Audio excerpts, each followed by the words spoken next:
Je voudrais lire deux psaumes. Le premier, ce serait le psaume 65. Le psaume 65. Et ici seulement le verset 12. Psaume 65, verset 12. Tu as couronné l'année de tes biens et tes pas versent l'abondance. Et pour nous qui mettent leur confiance dans le Seigneur, je voudrais lire la parole du psaume 85, et ici en commençant avec le premier verset. Psaume 85, je voudrais lire le premier verset. Psaume 85, à partir du premier verset. Tu as été favorable à ton ramener les captifs de Jacob. Ici, je voudrais me donner cette liberté et dire et lire: tu as ramené nos captifs. Tu as pardonné l'iniquité de ton peuple. Ici, je voudrais dire: tu as pardonné mon iniquité, tu as pardonné nos iniquités. Ensuite ici, tu as couvert tous ces péchés. Oui, tous mes péchés et tous tes péchés. Tu as retiré toute ta fureur. Tu es revenu de l'ardeur de ta colère. Maintenant arrive de nouveau un soupir d'une prière. Rétablis-nous,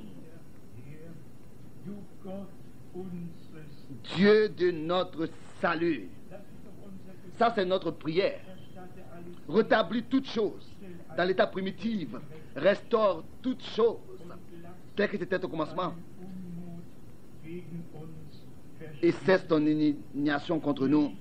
Bien-aimés, si cela se passe, que parfois nous avons l'impression que le Seigneur est en colère contre nous, alors nous sommes tristement et profondément attristés. Mais quand nous ressentons que les bontés de Dieu se reposent sur nous, et que son bon plaisir se repose sur nous, et que l'alliance qu'il a faite avec nous est une alliance éternelle qui ne peut pas briser, qui ne peut pas remettre en question, et que sa grâce ne nous abandonne, ne nous quittera pas, ne peut pas nous quitter, car l'alliance de sa paix, c'est ainsi qu'il le dit, ne sera pas annulée. Le verset 16, t'irriteras-tu contre nous à jamais? Prolongeras-tu ta colère éternellement? Verset 6. Non, sûrement pas. La colère qui nous aurait frappé, a frappé notre Seigneur et Rédempteur. La grâce nous a été accordée. Le verset 7.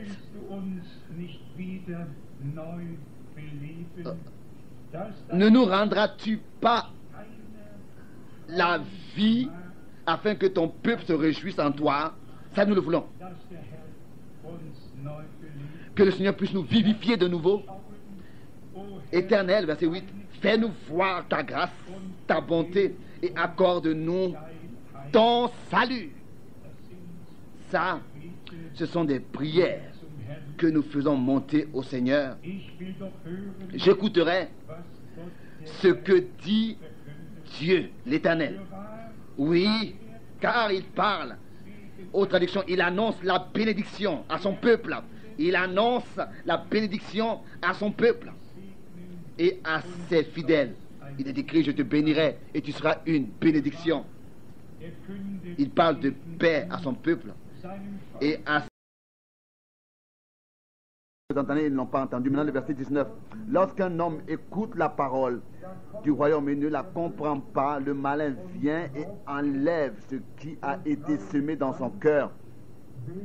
Ensuite, le verset 23. Celui qui a reçu la semence dans la bonne terre est celui qui entend la parole et la comprend. Mais bien, mes frères et sœurs, aujourd'hui, il s'agit de ce que ce ne soit pas que nous soyons enseignés par des hommes ou bien par des discussions, mais écouter la vraie et claire parole de Dieu et être introduit dans le conseil de Dieu et que l'enseignement nous soit accordé par Dieu lui-même, tel qu'il est écrit, ils seront enseignés par Dieu. Car regardez, tout le monde entier interprète. Et ça encore pour l'exprimer clairement, tous ces gens religieux vont dans leurs universités, dans les écoles bibliques, dans leurs séminaires, tous étudient la théologie. Et qu'est-ce qui arrive comme résultat? Ils étudient dans les mêmes livres et arrivent au même résultat. Nous élevons pas au-dessus de qui que ce soit, mais nous nous donnons le droit.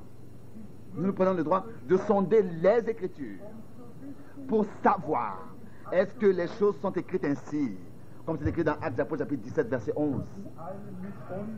Et si tous avec nous sondaient les Écritures, ils constateraient que tant que ils ne sont pas en accord avec, dans les points où ils ne sont pas en accord avec les Écritures, ils constateraient qu'ils sont dans l'erreur. Je crois que Dieu a encore beaucoup de choses qu'il doit nous montrer. Dans Matthieu 13, versets 37 et 38, nous avons donc le résumé ici. Il répondit, celui qui sème la bonne semence, c'est le Fils de l'homme. Le champ, c'est le monde. La bonne semence, ce sont les fils du royaume. L'ivraie, ce sont les fils du malin. Ici est le point. Le point, l'adversaire ne va pas comme ça sur un champ quelconque. Il n'est pas allé quelque part sur un champ quelconque et a semé de manière malicieuse. Il a semé sur le même champ où le Seigneur avait semé. Il est allé derrière le Seigneur. Alors que les gens dormaient, il a semé sa semence. Réellement sur le même sol.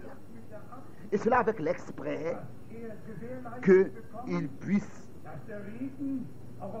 aussi recevoir que la pluie tombe sur la semence qu'il a semée. Et que le soleil aussi brille sur la semence qu'il a semée. Mais il est écrit qu'en leurs fruits, vous les reconnaîtrez. Et remarquez bien que les autres sols n'ont rien produit. Donc l'adversaire a semé sur le bon sol, la bonne semence. Il a semé sa semence pervertie sur le bon sol. Alors nous devons voir les choses telles qu'elles sont. Sondez les Écritures. Regardez où est-ce qu'il a semé. Car l'adversaire s'infiltre derrière le Seigneur et sème sa propre interprétation. Si souvent nous avons à le dire, mais il veut que son interprétation produise. C'est peut-être la raison qu'il la sème sous le bon sol, car les trois premiers sols ne produisent rien du tout. C'est des épines, c'est de la pierre. Et remarquez bien que l'adversaire ne vient jamais avec ses propres sujets. Non, il n'a pas de propre sujet. Il utilise les mêmes sujets que le Seigneur a utilisés, les mêmes sujets que le Seigneur a semés. Mais il les interprète, il les sort de son contexte. C'est ainsi qu'il sème sa propre semence. Mais il n'a jamais de propre sujet. Il utilise les sujets que le Seigneur a déjà utilisés. C'est pour cette raison que c'est important d'avoir la parole de Dieu dans sa forme originale, de l'écouter telle qu'elle est sortie de la bouche de Dieu et de rejeter chaque interprétation, car elle vient de l'adversaire. C'est pour cette raison qu'il nous est écrit, il nous est dit de ne pas sortir au-delà de ce qui est écrit. C'est une grande différence. Quand Dieu nous révèle la signification d'une parabole, ou bien alors que les hommes, ou bien alors que les hommes sont en train d'interpréter les paraboles. C'est une grande différence.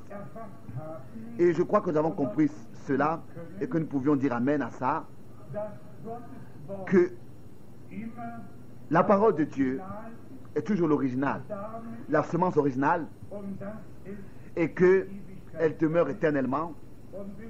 Et si nous avons reçu la parole de Dieu dans sa forme originale, nous restons avec cette parole éternellement. Pour que personne tombe en panne avec ce sujet sur l'enfer, je pense que moi, ça m'est égal. Je suis de toutes les manières dans la gloire au ciel. Je n'ai rien à faire avec l'enfer et toutes ces choses. Mais il s'agit réellement de ce que nous puissions dire, ce que les Écritures disent. Sinon rien d'autre. Et je me suis noté les versets. La plupart utilisent par exemple Marc 9 quand il parle de ce que ça, quand ils disent que l'enfer est éternel. Je vais vous lire ça de Marc chapitre 9, Marc chapitre 9 au verset 47 et 48.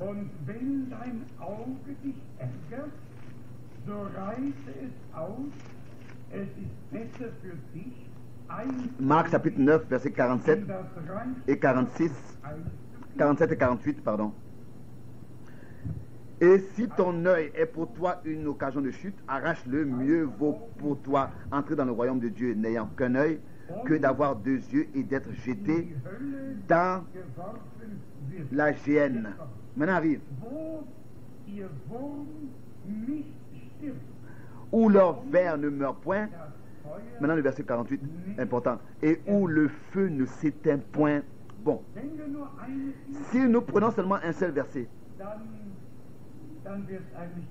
c'est triste en fait, car Dieu ne fonde aucun enseignement sur un seul verset biblique. Chaque enseignement biblique est fondé sur au moins 2-3 témoins. Ça c'était déjà ainsi dans l'Ancien Testament, que tout aussi doit être fondé sur la déclaration de 2 ou 3 témoins. Écoutez bien s'il vous plaît, exactement. Ce verset que nous venons de citer fait mention du millénium dans le prophète Ésaïe au chapitre 66. Ésaïe 66. Et ici, nous lisons le dernier verset. Pour nous, pour moi, très important, l'Ancien et le Nouveau Testament, de les prendre ensemble. C'est toujours important pour toujours laisser Dieu à dire, comme c'est écrit dans Matthieu 13, versets 51 et 52. C'est comme ça que nous pouvons vraiment comprendre la parole de Dieu. Dans Ésaïe 66, verset 22. Car comme les nouveaux cieux et la nouvelle terre que je vais créer subsisteront devant moi, dit l'Éternel, ainsi subsisteront votre postérité et votre nom.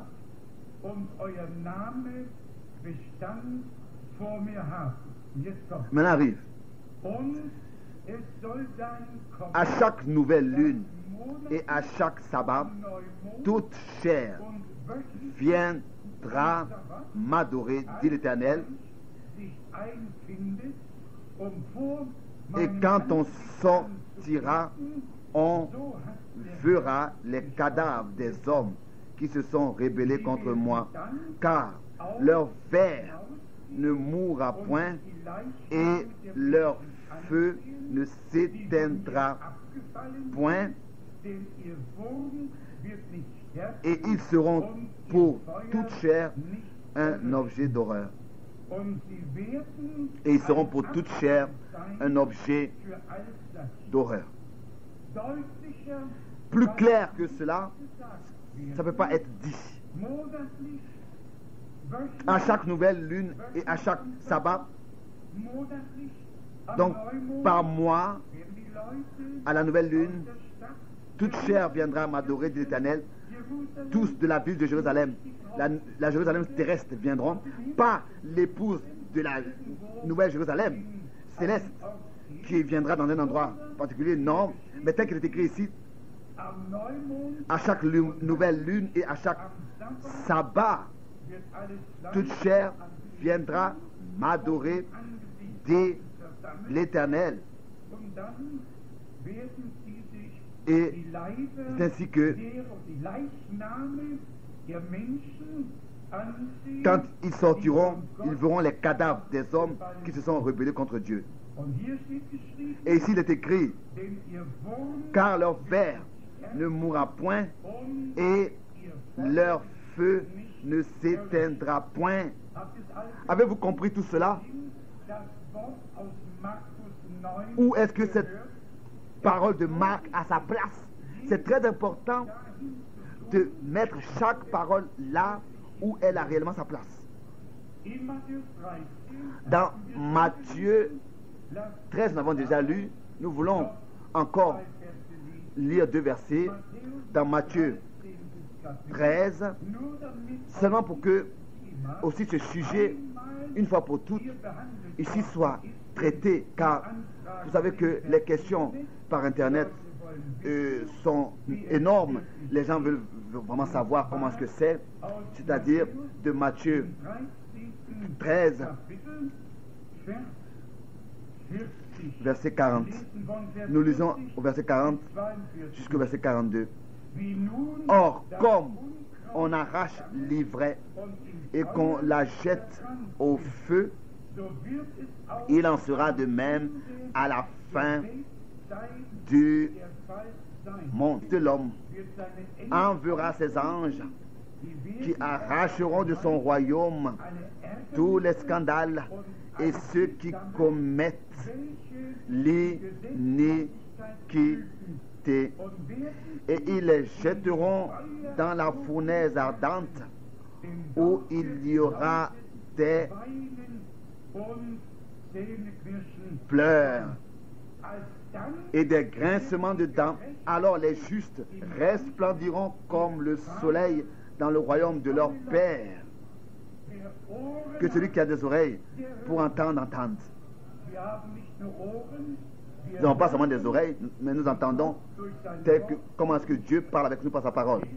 Allons dans le prophète Ésaïe au chapitre 24 pour constater comment est-ce que cet homme de Dieu déjà avait vu la fin des temps se dérouler comme un jugement passager qui aura lieu, on peut le lire aussi dans l'Apocalypse.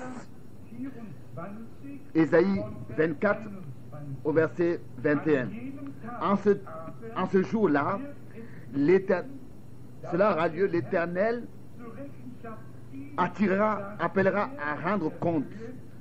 Donc châtiera dans le ciel l'armée d'en haut, appellera à rendre compte l'armée dans le ciel l'armée d'en haut, et sur la terre les rois de la terre. Ils seront assemblés captifs dans une prison. Ils seront enfermés dans des cachots, et seulement après un grand nombre de jours, ils seront jugés. Cela aura lieu avant le commencement du millénium, et ensuite viendra le jugement dernier selon Apocalypse 21 verset 11. Seulement après le règne de 1000 ans sera écrit, et après un grand nombre de jours ils seront châtiés. Ce que nous devons tous savoir, c'est cette formulation ici, âme éternelle, âme immortelle. Il n'est pas écrit une unique fois dans la Bible. Âme immortelle, une âme qui serait immortelle n'existe pas. C'est pas écrit une seule fois dans la Bible. Car c'est un enseignement, une doctrine qui est propagée. Et ici, on doit comprendre ce que la Bible dit. Dans Genèse, d'abord allons-y, dans Genèse chapitre 2, Il n'est pas écrit ici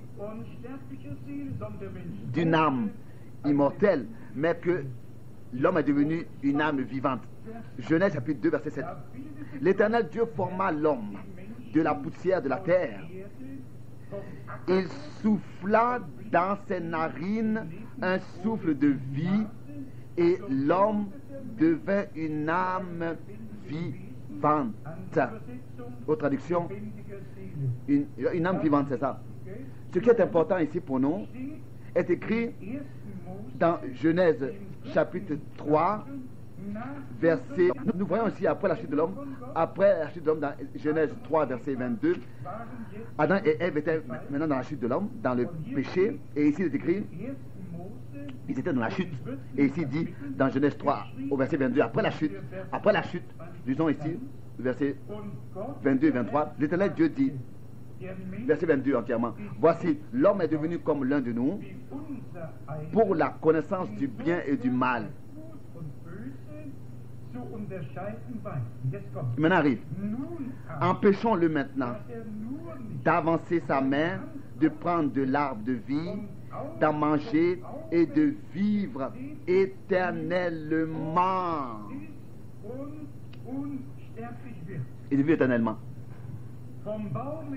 De l'arbre de la vie, de manger et de vivre éternellement. Et de devenir éternel, aux traductions. Et de devenir éternel. Et nous savons que dans la résurrection, nous aurons l'immortalité. Mais il n'y a qu'un seul qui possède l'immortalité. Ça, je vous le lis aussi. Dans 1 Timothée, le chapitre 6. 1 Timothée, chapitre 6. Ici, il est écrit au verset 16. Par Dieu notre Seigneur, qui seul possède l'immortalité, qui habite une lumière inaccessible que nul homme n'a vu ni ne peut voir, à qui appartiennent l'honneur et la puissance éternelle. Amen. Donc, comment est-ce que nous avons ordonné cela de manière divine? Alors, la mort est venue sur tous les hommes, comme c'est écrit dans Romains 5, parce que tous ont péché, verset 12. Et tel que Dieu, par le prophète Ézéchiel, a dit, chaque âme qui pêche doit mourir. Ézéchiel 18, verset 4. Ézéchiel chapitre 18, verset 4. Voici toutes les âmes sont à moi, l'âme du Fils comme l'âme du Père. L'une et l'autre sont à moi. L'âme qui pêche, c'est elle qui mourra.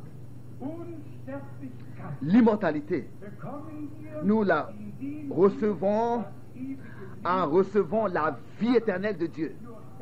C'est seulement à ce moment-là que nous sommes véritablement passés de la mort à la vie. Et si nous voulons encore lire les autres versets, particulièrement dans Apocalypse, pour voir de quelle manière cela est ordonné dans les Saintes Écritures. Apocalypse, chapitre 20, ici, il nous est dit clairement au verset 14 et 15, c'est-à-dire concernant la deuxième mort.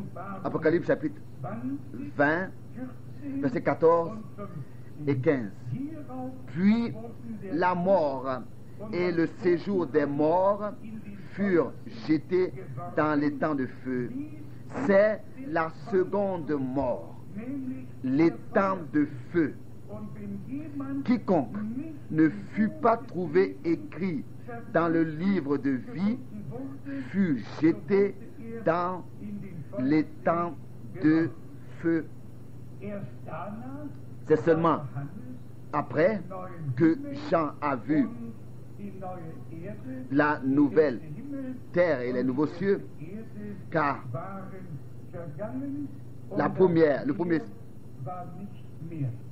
car il est écrit ici, le premier ciel et la première terre avaient disparu et la mer n'était plus.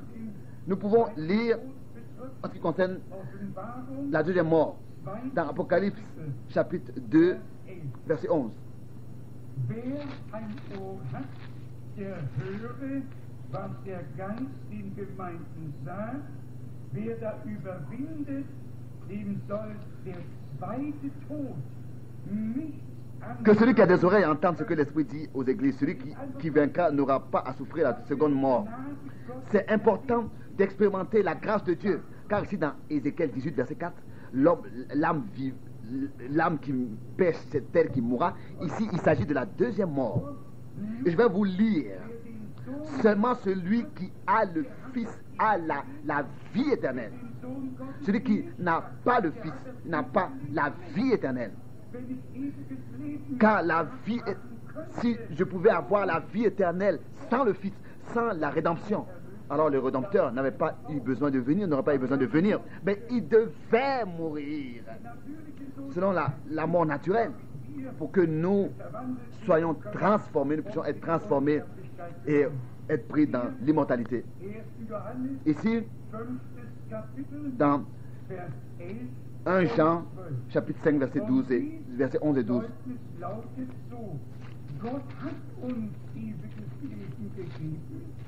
Und dieses Leben ist in seinem Sohne vorhanden. 1 Jean 5, 11. Et voici ce témoignage, c'est que Dieu nous a donné la vie éternelle et que cette vie est dans son Fils. Celui qui a le Fils a la vie, celui qui n'a pas le Fils de Dieu n'a pas la vie. 1 Jean 5, verset 11 et 12. Ensuite, l'homme de Dieu continue au verset 18. 1 Jean 5, verset 18. Nous savons que quiconque est né de Dieu ne pratique pas le péché, mais celui qui est né de Dieu et le malin ne le touche pas. Nous savons que nous sommes de Dieu et que le monde entier est sous la puissance du malin. Nous savons aussi que le Fils de Dieu est venu et qu'il nous a donné l'intelligence pour connaître le véritable, et nous sommes dans le véritable en son Fils Jésus-Christ. C'est lui qui est le Dieu véritable et la vie éternelle, Jésus-Christ.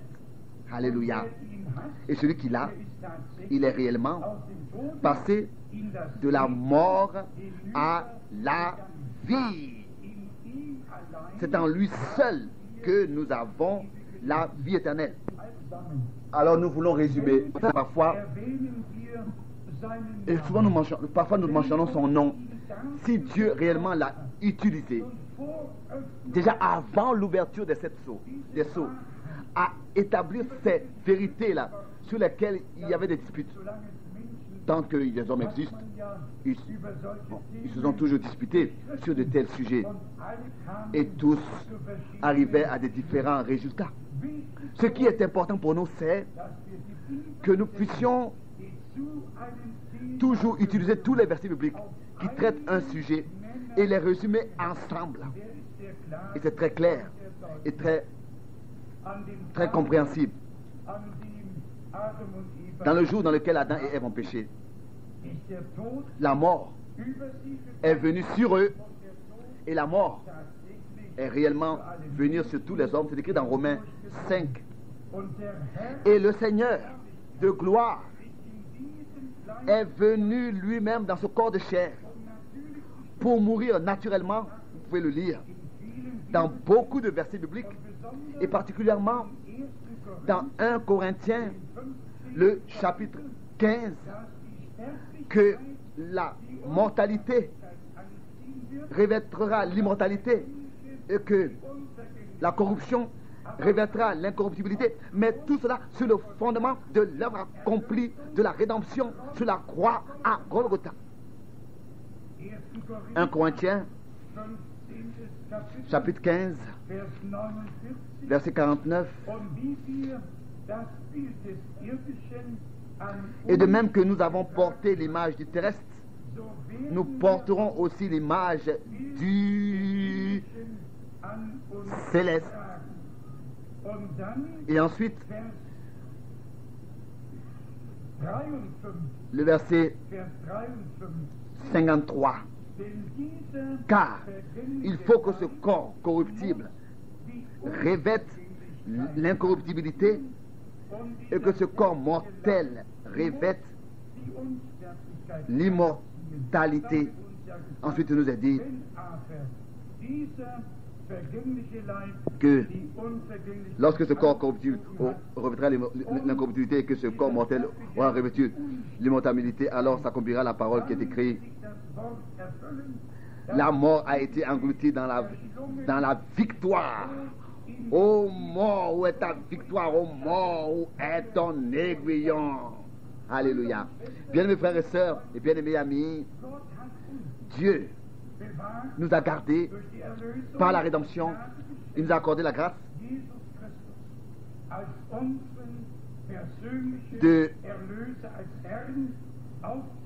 d'accepter de recevoir Jésus-Christ en tant que notre sauveur personnel. Nous croyons que le sang de l'Alliance a coulé et que la grâce est venue sur tous les hommes qui veulent la recevoir dans la foi. La grâce doit être reçue et elle est reçue par ceux qui, dans la foi, reçoivent le don de Dieu, l'offre de Dieu, le cadeau de Dieu, qui ne persévèrent pas dans des religions ou bien dans des cultes cherchant leur salut, dans des cultes ou bien dans des religions, mais qui trouvent leur salut personnellement. Aujourd'hui, nous pouvons rencontrer Dieu personnellement, car il s'est révélé en Christ pour notre salut. Je vous dis, quel sens cela devrait avoir, même si des hommes, après le jugement final, dernier, vont souffrir dans le feu des millions d'années. Et imaginons, peut-être que ce serait ainsi. Je suis d'accord avec tout ce que Dieu fait. Je n'ai rien contre ce que Dieu s'est proposé de faire. À quoi est-ce que ça leur servirait de rester d'être, pardon, 1 million d'années dans le feu s'il n'y a pas une deuxième possibilité de se décider et d'accepter Jésus-Christ comme sauveur personnel? Seulement pendant notre vie sur cette terre, maintenant, nous avons la possibilité d'accepter le Seigneur. Et ensuite s'accomplira tous ceux qui le reçurent. Il leur donna le droit, le pouvoir de devenir enfants de Dieu, c'est-à-dire à ceux qui croient en son nom. Avec la mort, tout est pour toujours fini, trop tard. Tel que l'homme meurt, c'est ainsi qu'il apparaîtra devant Dieu. Que ce soit lors de la première ou bien de la deuxième résurrection, tel que l'arbre tombe, c'est ainsi qu'il reste au sol. Et c'est peut-être raison que j'étais étonné de ce que notre frère Rousse disait, que ce serait allé presque à... que pour lui, ça aurait presque été terminé, alors qu'il était en train d'être dans la mort, malade, et que le Seigneur l'a relevé. Mais personne ne sait quand est-ce que son heure frappera. Nous pouvons nous coucher, n'est-ce pas, et ne plus nous relever. Bien-aimés frères et sœurs, et bien-aimés amis, le temps est arrivé de prendre les choses de Dieu au sérieux, et surtout en ce qui concerne le salut de notre âme. Chaque âme qui pêche doit mourir, et tous nous avons péché et nous avons été privés de la gloire que Dieu donne. Et Dieu, en Jésus-Christ, son Fils engendré par lui, s'est révélé pour que tous ceux qui croient en lui, le jugement de la mort à la vie. Et tel que nous l'avons lu, celui qui a le Fils de Dieu a la vie éternelle. Celui qui n'a pas le Fils, il n'a pas la vie éternelle. Il n'a pas la vie. Et le Fils était la parole. Et c'est ainsi que nous avons touché ce sujet en fait pour la première fois ici. Nous avons traité ce sujet pour la première fois ici, je pense. Et nous voulons l'accepter de manière reconnaissante. Que Dieu nous a fait grâce et que nous avons la grâce de croire et que réellement nous sommes passés de la mort à la vie, nés de nouveau pour une espérance vivante. Et nous savons en qui nous croyons. Résumons, la fin des temps est là, son retour est proche et le Seigneur a réellement accordé sa clarté sur chaque enseignement biblique, mais que cela soit dit aussi, seulement si nous avons un oui intérieur de tout notre cœur à toute sa parole, c'est ainsi qu'elle nous sera révélée par le Saint-Esprit. Il faut que le oui de tout notre cœur soit présent, sinon nous allons trouver un scandale et nous allons nous heurter. Mais écoutons ce que nous avons lu. Au jugement dernier, il ne s'agira plus d'un enfer, mais il s'agit de la mort et de l'enfer. Les deux seront jetés dans les temps de feu. L'enfer, là où le ver ne meurt pas et le feu ne s'éteint pas. C'est ainsi que nous l'avons entendu. Ça, c'est pendant le millénium. L'enfer, c'est pendant le millénium. Mais après, le jugement dernier vient et tous apparaîtront. Et ensuite, la mort et l'enfer seront jetés dans les temps de feu, dans lequel déjà Satan et le faux prophète sont. Et ensuite, nous n'entendrons plus jamais parler d'eux.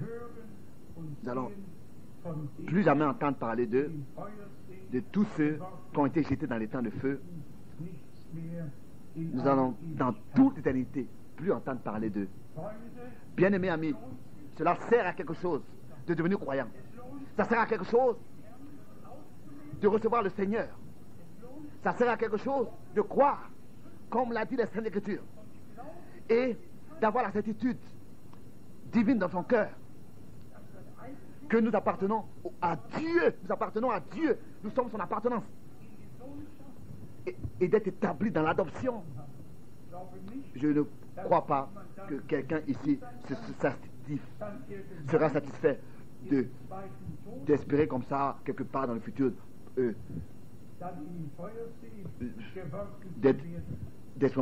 devoir expérimenter la deuxième mort et d'être jeté dans les temps de feu.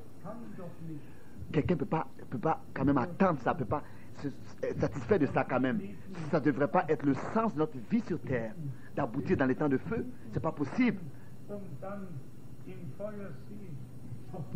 d'aboutir dans les temps de feu et de ne plus être revu. Écoutez, soyez réconciliés avec Dieu. Dieu était en Christ et a réconcilié le monde avec lui-même. Et il nous a donné le ministère de la réconciliation en tant qu'ambassadeur de Christ. Et aujourd'hui, ceux qui entendent ce message, qu'ils viennent au Seigneur, consacrez lui votre vie, acceptez-le, acceptez-le. Alors, ça n'a pas d'importance combien de temps tout le reste durera. Si nous savons que nous avons reçu la vie éternelle et que nous serons éternellement là où Dieu habite, là où Dieu est, dans la gloire, cela me suffit. Ce qui se passe en enfer et dans les temps de feu, cela ne m'intéresse en fait pas du tout. Nous avons seulement traité ce sujet parce que c'est devenu une raison de dispute, et j'ai pensé que ce serait bien courtement de traiter ce sujet et d'apporter de la clarté pour que vous puissiez aussi donner et avoir la réponse des Écritures. Si par exemple quelqu'un viendrait à parler de ça avec vous, encore une fois, croyez au Seigneur Jésus-Christ. Alléluia. Seulement en lui, Dieu a été réconcilié avec seulement en lui, nous avons été réconciliés avec Dieu. C'est seulement en lui que Dieu nous a rencontrés. C'est seulement en lui que Dieu nous a agréés, nous a acceptés. Seulement en lui, nous avons le pardon de tous nos fautes et nos péchés. Seulement en lui, nous avons la vie éternelle. Que Dieu le Seigneur puisse aussi bénir et faire en sorte que une telle observation de sa parole nous rend encore plus reconnaissants pour la grâce que Dieu nous a accordée, pour le privilège d'appartenir à ceux tels que nous l'avons écouté dans Actes des Apôtres 13, 47, 48, de 46 à 49. Tous ceux qui ont été déterminés à la vie éternelle devinrent croyants et louaient la parole du Seigneur. Cela a sa valeur encore ce soir.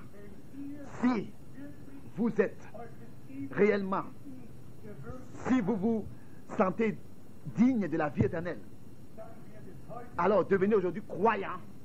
Recevez le Seigneur Jésus-Christ en tant que votre sauveur personnel et votre rédempteur. Croyez que vos péchés ont été expiés, vos fautes ont été expiées, vos péchés ont été pardonnés, et que le sang de l'agneau a coulé pour notre rédemption. L'œuvre est accomplie. C'est ainsi que notre Seigneur, sur la croix, à Golgotha, l'a dit.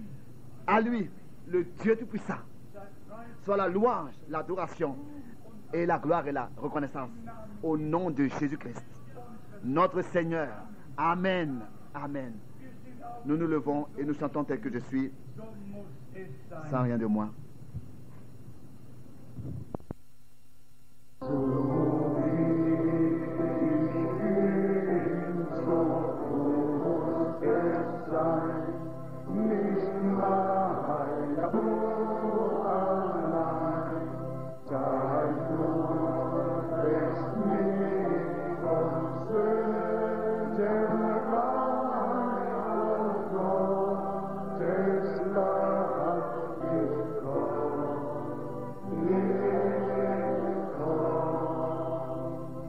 Während wir die Häupter neigen, im stillen Gebet. Pendant que nous courbons les têtes et dans la prière, fermons les yeux et persévérons dans la prière devant Dieu, je voudrais demander, est-ce que quelqu'un serait ici qui se sent touché, concerné et sait que Dieu, par sa parole, a parlé et que le Seigneur a appelé? Venez à moi, vous tous qui êtes fatigués et chargés, je vous donnerai du repos pour vos âmes, je vous donnerai du rafraîchissement. Il veut le faire aujourd'hui. Il veut aujourd'hui sauver, guérir, délivrer. Il veut se révéler. Il veut aujourd'hui, en tant que le même, parmi nous se manifester. Pendant que dans la prière, nous persévérons, je voudrais demander combien voudrait être inclus dans cette prière que nous allons apporter devant le trône de Dieu, le trône de la grâce de Dieu. Qui veut lever les mains? Lever les mains. Oh Dieu, que Dieu bénisse. Partout, partout les mains se lèvent. Partout les mains se lèvent. Que Dieu bénisse, que Dieu bénisse. Encore, c'est le temps de la grâce. Encore, Dieu appelle, oh Dieu, que Dieu vous bénisse, que Dieu bénisse partout. Alléluia. Loué soit le Seigneur. L'Esprit de Dieu est agissant. Il agit, il est parmi nous. Aussi par une telle prédication faible. Mais la parole est puissante, est agissante, est vivante. Et elle ne revient jamais vide à lui, mais elle produit l'effet pour laquelle elle est envoyée. Aujourd'hui, nous voulons expérimenter notre Seigneur dans sa puissance de sa résurrection, personnellement, qui a le problème de maladie, et croit que le Seigneur est parmi nous, qui veut être touché, qui a besoin de guérison. Levez vos mains et croyez de tout votre cœur pour confirmer sa parole. Aussi ceux qui sont liés, pour les délivrer, rendre libres les captifs. Celui qui est lié, qu'il soit libéré. C'est encore le temps de la grâce, une année de grâce, un jour de jubilé, où nous revenons à tout ce qui nous appartient. Au nom du Seigneur Jésus-Christ, celui qui est malade, qui reçoit la guérison, par la puissance de Dieu, dans le saint nom de Jésus-Christ.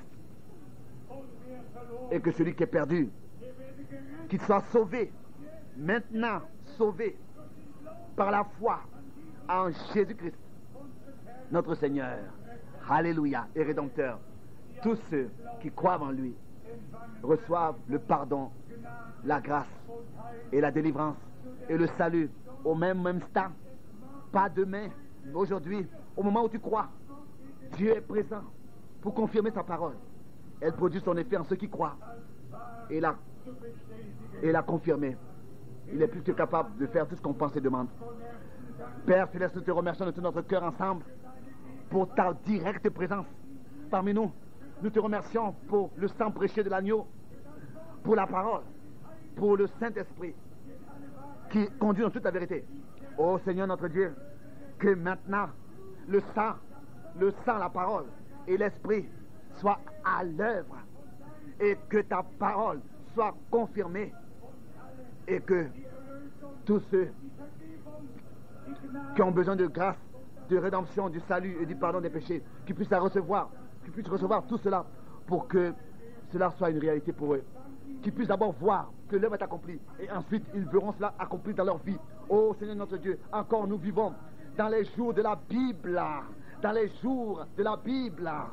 Alléluia, alléluia. Encore la puissance de Dieu est parmi nous. Jésus-Christ, le même hier, aujourd'hui et le même éternellement. Louez Dieu, louez son Saint-Nom et remerciez-le pour ce qu'il a fait par sa grâce pour vous. Alléluia. Alléluia. Pour ceux pour qui tout ça est nouveau, la manière de prier, la manière de prêcher, que tous puissent vraiment prendre part et voir ta gloire et que tu puisses te révéler à chacun par ta grâce. Nous te remercions. Tu l'as fait. Tu as